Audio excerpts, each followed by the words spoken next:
하나님을 사랑하고 주님을 갈망하는 사랑하는 그리스도인들에게 놀라운 주님의 은혜와 사랑과 그리고 축복이 함께 하시기를 바랍니다.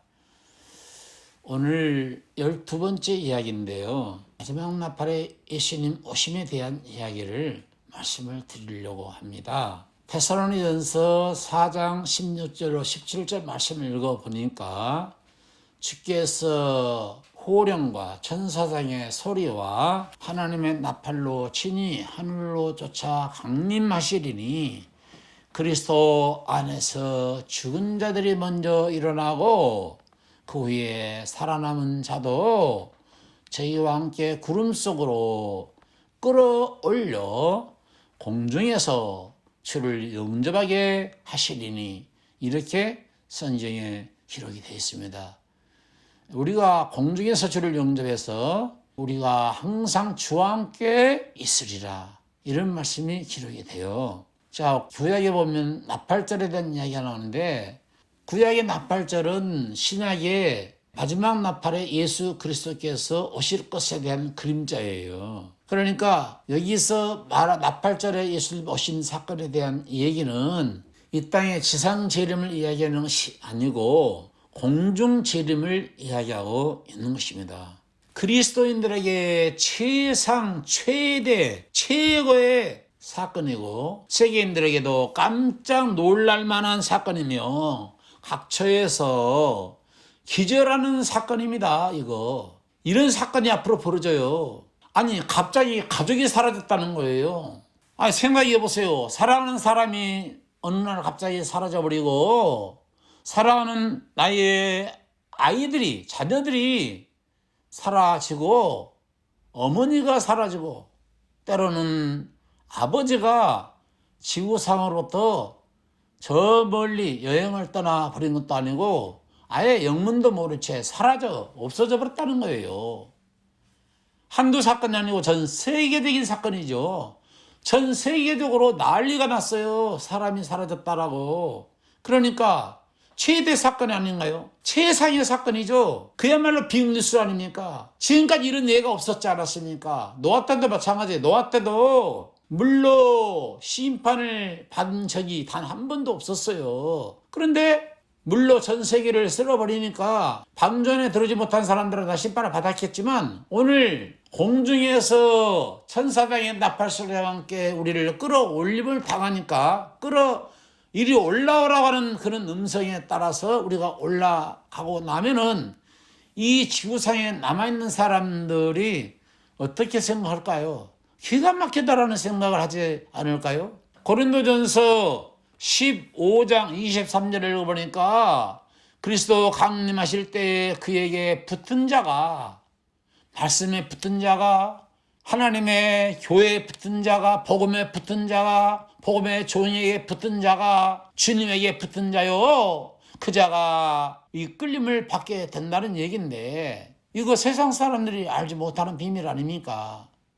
그래서 요한복음 10장 7절에 보니까 일곱째 천사가 소리내는 날 그 나팔을 불게 될 때에 하나님의 비밀이 그 종 선자들에게 전해진 것과 같이 이 땅에서 이루어지리라 이런 말씀이 기록되고 있어요.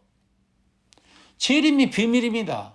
죽음도 비밀이에요. 인간의 개인의 죽음도 비밀이고 주님의 재림도 비밀이고 세상 나라 종말도 비밀로 붙여진 거예요.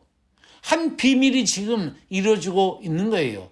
비밀이기 때문에 더더욱 세상 사람들은 알 턱이 없겠지요. 공중 재림할 때 주님께서 공중 재림하실 때에 순식간에 호련히 우리 몸이 변화를 받아 공중으로 들림을 받는 놀라운 사건입니다. 그래서 끌어올리다의 뜻이 뭐냐니까 랩처드예요. 이끌림을 받다 낙하체임을 당하다 그런 뜻이 담겨져 있는데 순간적인 이동으로 인해서 말로 표현할 수 없는 그리스도인들에게 있어서는 이루 말할 수 없는 항울지경이죠. 항울지경에 빠져서 공중으로 들려 올라가게 되는 거예요.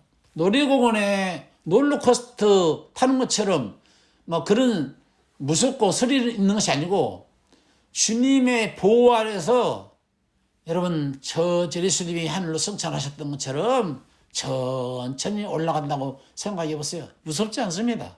그야말로 롤러코스터 타는 것처럼 무섭지 않아요. 스릴이 있는 것도 아니에요. 그냥 황홀해요. 이런 황홀한 일이 세상에 그리스도인들에게 펼쳐질 것이고 믿지 않는 자들에게는 놀래 자빠질 일들이 앞으로 벌어지게 될 것입니다. 어린아이가 차가 지나가는데 4살박이 어린아이가 그 차에 치여 죽을 직전에 놓였다라고 한다면 그 엄마가 어디서 그런 재빠른 힘이 나왔는지 몰라도 그야말로 천둥역과 같은 힘이 순간적으로 나왔는지 모르겠지만 잽싸게 차에 치기 전에 어린아이를 낚아채서 차는 지나가고 어린아이를 구출했던 것처럼 말이에요. 네.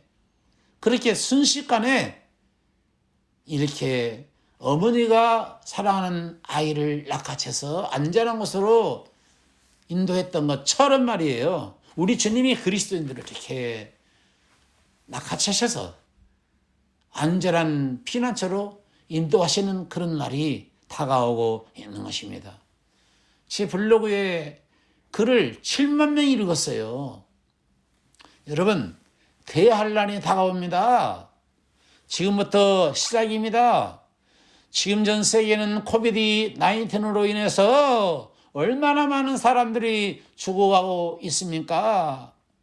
이건 세계적인 사건 아닙니까? 시작에 불과합니다. 지금까지 말씀을 우리는 들었습니다. 불법의 아들 악한 자, 다니엘서 7장 9절, 계시록 17장에 적그리스도가 등장하게 되는데 7머리 10뿔을 가진 자가 42달 3년 반, 한때 두때 반때 1260일 안에 무사람들을 지옥으로 끌고 가기 위해서 활개를 치는 날 다가오고 있는데 그 전에 우리 그리스도인들이 이렇게 들림을 받게 되는 그런 놀라운 축복이 주어지게 된다는 것이죠.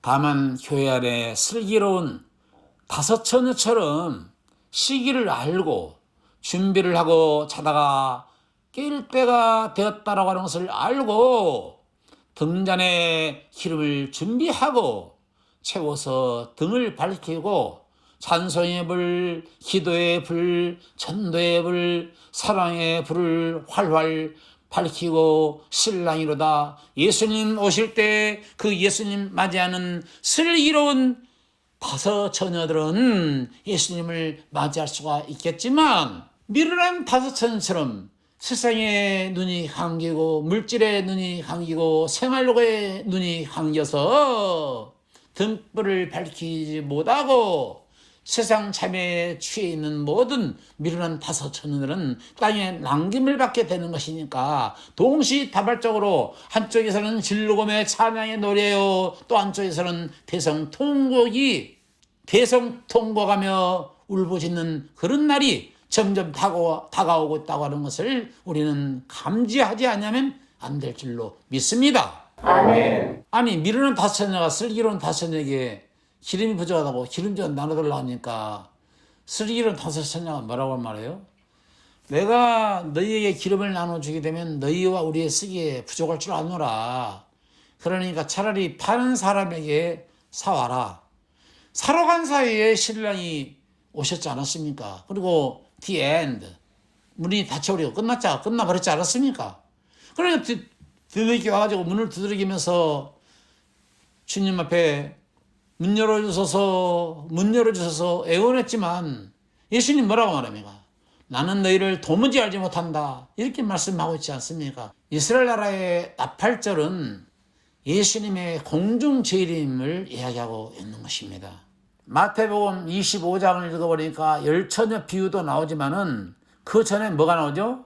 그 전에 여자가 밭을 갈고 있는데 한 여인은 들려올림을 당하고 한 여인은 버려둠을 당한다. 그런 말씀이 나오지 않습니까? 또 두 사람이 밭에서 일을 하고 있는데 한 사람은 데려감을 당하고 한 사람을 남겨둠을 당한다라고 하는 말씀이 나오지 않습니까?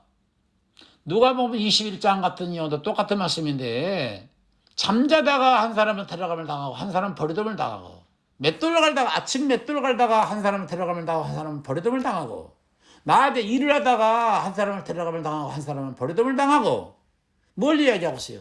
전 세계적으로 동시다발적으로 일어나는 사건인데 단 하루에 일어나는 사건인데 이 사건을 보게 되면 아하 시차 때문에 한국이 낮이면 캐나다는 밤이고 지구가 둥글다고 하는 것을 이야기하고 있는 거잖아요. 시차가 있습니다. 한국이 대낮이시면 캐나다는 한밤중이고 브라질도 한밤중인데 샌프란시스코는 또 역시 아침이죠. 새벽에 맷돌러 갈지요? 낮에 일하지요? 저녁에 잠자지요? 그러나 주님이 3번 오시는 것이 아니고 단 한 번 사건에 전 세계적으로 동시다발적으로 일어나는 사건이기 때문에 어떤 이는 잠자다가 맞이하는 경우도 있고 어떤 이는 일하다가 맞이하는 경우도 있고 어떤 이는 아침밥 짓다가 맞이하는 경우가 있는 것입니다. 자, 이런 기상천외한 사건이 발생하다 보니까 세계 방송사들은 겁을 먹은 채 도대체 이게 무슨 일일까? 이게 무슨 일이야? 영문도 모른 채 방송을 내보내고 있습니다. 이 땅에 남아 있어서 이 긴급 뉴스를 듣고 있는 사람들은 참으로 불행한 사람들이죠. 여러분 모두 주님 재림에 만년을 기하셔서 주님 재림하실 때 단 한 사람도 나오고자 다른 사람 없이 다 주님 앞에 영광스럽게 설 수 있게 되시기를 주의 이름으로 축원합니다. 아멘.